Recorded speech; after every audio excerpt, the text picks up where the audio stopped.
What if the real secret to a happy marriage was actually hidden inside a single, perfectly cooked meal?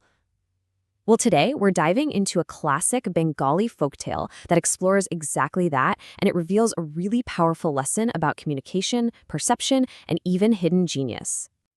So let's jump right in, smack in the middle of some serious drama. Our main character, a farmer named Ratan, is at his wits' end. He's so frustrated with his wife that he's literally questioning his entire life. But what on earth could have pushed him to this point? Well, it all kicked off with the feeling I think we've all had, that deep, gnawing hunger after a really long, hard day of work. So he gets home. He is absolutely starving, and he tells his wife that it feels like there's a rat running around in his stomach. Now, in Bengali culture, this is a super common way to say you're hungry. It's an idiom. He's not just saying he needs food. He's expressing this deep need for some comfort and care. Okay, so here's where things get interesting. His wife, from her point of view, is just trying to be helpful. Her husband has a problem, a rat in his stomach, and she is going to solve it. So she promptly runs and fetches a stick to, help him get rid of it. Her logic is kind of flawless, even if her understanding of figurative language is, well, not. And Ratan, he is just completely floored. For him, this isn't some funny little misunderstanding. It's the final verdict. In his mind, this one single act confirms it. His wife is officially a fool, and he just can't see past it. All right, so if you thought the whole rat in the stomach thing was a bit much, you are not ready for the fish fiasco. This is where we go from a simple communication breakdown to a full-blown culinary disaster. Eager to finally get a proper meal, Ratan brings home this beautiful rohu fish. He gives his wife what he thinks is a super simple instruction. He uses the phrase deke sune, which means to cook with care and attention. Pay attention to what you're doing. But for his wife, those words mean something very, very precise. And this is her recipe. You gotta see this. She puts the fish in water, lights the fire, and then she does exactly what he said. She watches it, stares at it without blinking as it boils away. She follows his instructions with almost scientific precision. The only problem is, cooking isn't really a science, is it? It's an art. And boom, this is the last straw. Ratan's frustration just completely boils over in this torrent of anger. For him, this isn't just about a ruined dinner anymore.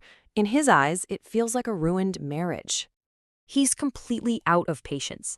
And Ratan makes a really drastic choice. He's about to do something that, well, he's going to come to regret very, very deeply. And with those words, their home is shattered. He sends her away, totally convinced he'll be better off without her. But, as we're about to see, he's about to learn a very hard lesson about what it really means to be alone. So the wife leaves, and Rabin gets exactly what he thought he wanted, a quiet house. But it's that classic be careful what you wish for situation, because the silence he wanted now just echoes with his own loneliness. The emptiness of the house just reflects the growing emptiness in his heart. The days just sort of bleed into one another, each one a gray reminder of what he's lost. Her absence haunts him, and this slow, creeping regret starts to take hold. He finally breaks down and admits to a friend that he was wrong. He realizes that her so-called foolishness was actually a pretty small price to pay for having her there. He misses her quirks, her habits, maybe even her terrible cooking. He just misses her. Okay, so this is the big turning point. With a heavy heart, Ratan sets off in the pouring rain to go get his wife back. But he has absolutely no idea that he's about to stumble upon a secret that will change everything he thought he knew about her. He gets there, his in-laws welcome him in, and they set a plate in front of him. And the smell alone is incredible. We're talking a rich, dark, fragrant curry. The first bite is just, wow, a total symphony of flavors, an absolute masterpiece. He's so amazed, he turns to his mother-in-law and says, "Please, you have to teach my foolish wife your secret."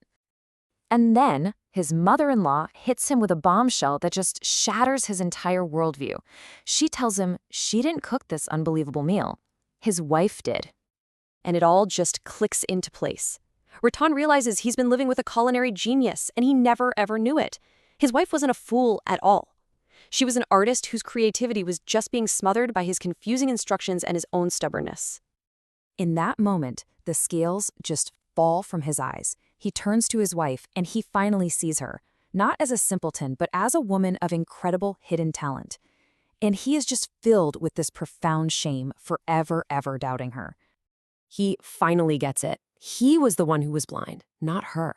He was the one who was being foolish, and he understands that real love means trusting someone to be who they are, not trying to cram them into a box of who you think they should be. He realizes that in his whole attempt to fix her, he had actually broken the most precious thing they had, their connection. And with this one promise, he vows to spend the rest of his life making it right. So, what can we all learn from this timeless story? Well, it's a really powerful reminder that communication is a two-way street, right?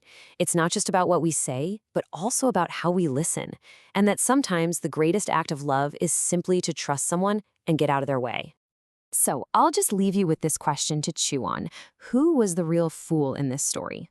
The one who took things literally, or the one who was so blinded by his own assumptions that he couldn't see the magic that was right there in front of him?